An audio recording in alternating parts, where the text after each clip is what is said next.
अरे रे रे बहू, तू ना 1-2 दिन में अपने ननद के यहाँ चली जाना। उसकी थोड़ी तबीयत खराब हो गई है, यहाँ का तो छोटी संभाल लेगी।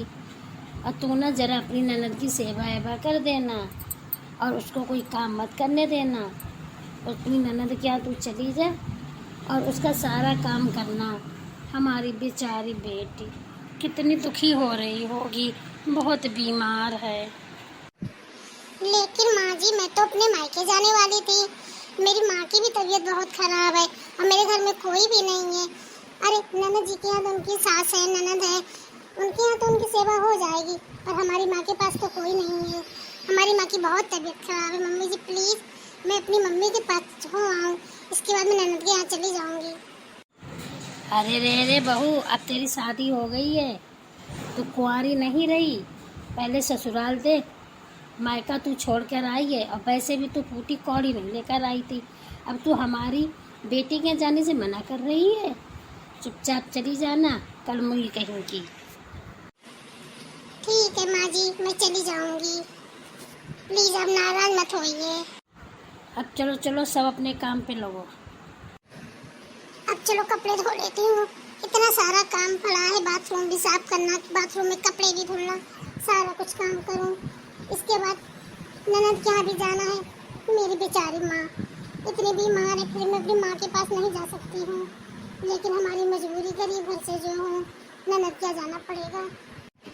अरे अरे छोटी तो आ गई। अब मुझे ना ननद के यहाँ जाना ही होगा। अब क्या करूँ, माँ जी तो मानेंगे नहीं। मेरे को ना बहुत गुस्सा आता है, ननद के जाके ना मैं कुछ काम ही ना करूँ, पड़ा रहने दूँ। जब देखो तब यहाँ फोन कर देती है, जैसे नहीं उनके नौकर हैं। जब नहीं तब जाके सेवा करूँ, नहीं तो यहाँ पर आ जाती है चाचा बच्चों को लेके। मुझे ना बहुत गुस्सा आ रहा है, मैं क्या करूँ। हाय रे मेरी किस्मत। दीदी, आप ना अपना मूड खराब ना करो। ये ना बुढ़िया ऐसी ही है, इसको ना सबक सिखाना ही पड़ेगा। आप ना साफ मना कर दो, मैं नहीं जाऊंगी ननद के यहाँ। अरे आप भाई साहब से क्यों नहीं कुछ कहती हो? ये तो जब नहीं तब हम लोगों को नौकरानी समझ के रखा है। अरे हम भी शादी करके आए हैं, कोई भाग के थोड़ी ना आए हैं। दीदी अब चिंता मत करो, अब माँ जी को सबक ना मैं सिखाऊंगी। अरे छोटी, पर मैं क्या करूँ?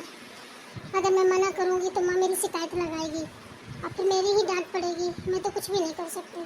देवर जी तो तेरी बात मानते हैं, तेरी कदर भी करते हैं, केयर भी करते हैं, लेकिन हमारे पति तो हमारी एक नहीं सुनते, उल्टा हम ही को डांटते हैं।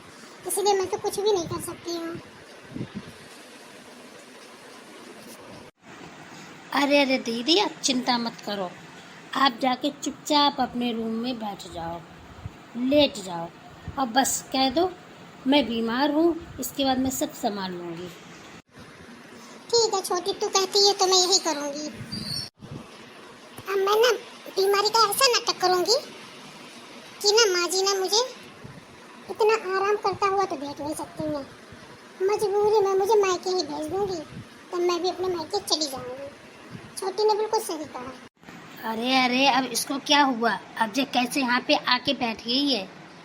तुझे क्या जाना नहीं है मेरी बेटी के यहाँ? जब नहीं जब तेरे को बहाने बनाती रहती है, कर्म ही कहूँगी। अरे अरे माँ जी, आप इतनी नाराज़ क्यों हो रही हो? दीदी की ना बहुत तबीयत खराब है, अब वो कहीं नहीं जा पाएंगी, उनको भी आराम की ज़रूरत है। दीदी सुबह से कुछ नहीं खाया दीदी ने। प्लीज़ माँ जी, अब दीदी से चिल्लाओ मत, उनको आराम करने दो। क्या अब ये भी बीमार पड़ गई?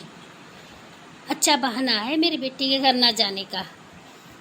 ठीक है, तू अब आराम कर, देखती हूँ कितने दिन तू आराम करती है। तेरी देवरानी तुझे कितने दिन खिलाती है बना बना के, मैं भी देखती हूँ। अरे वाह देवरानी, मोटी तो चली गई। कितना अच्छा आइडिया था तुम्हारा। अब मैं ना आराम करूँगी, ज़्यादा दिन तो मुझे आराम करने देगी नहीं, खुद ही भेज देगी मेरे को मायके। हाँ हाँ दीदी, अब आप आराम करो, काम की चिंता मत करो, और जैसे ही मम्मी ऊब जाएंगी आपको मायके भेज देंगी, तो आप आराम से जाके अपनी माँ की खूब सेवा करना, और जब माँ सही हो जाए तो आप घर वापस आ जाना। कैसा रहा मेरा आइडिया? अरे वाह छोटी वाह, बहुत अच्छा, तू कितनी अच्छी है। ठीक है, अब तू जा, मैं आराम करती हूँ। अबे ओ महारानी, अगर बीमारी का नाटक ही करना है तो जा अपने मायके, वहाँ बीमारी का नाटक कर। अब जब तू सही हो जा तभी घर आना। जा अपने मायके जा, हमारा ज़्यादा दिमाग ना खा। अरे वाह वाह वाह, छोटी का आइडिया काम कर गया, मजा आ गया। अरे वाह वाह, मैं तो चली मायके।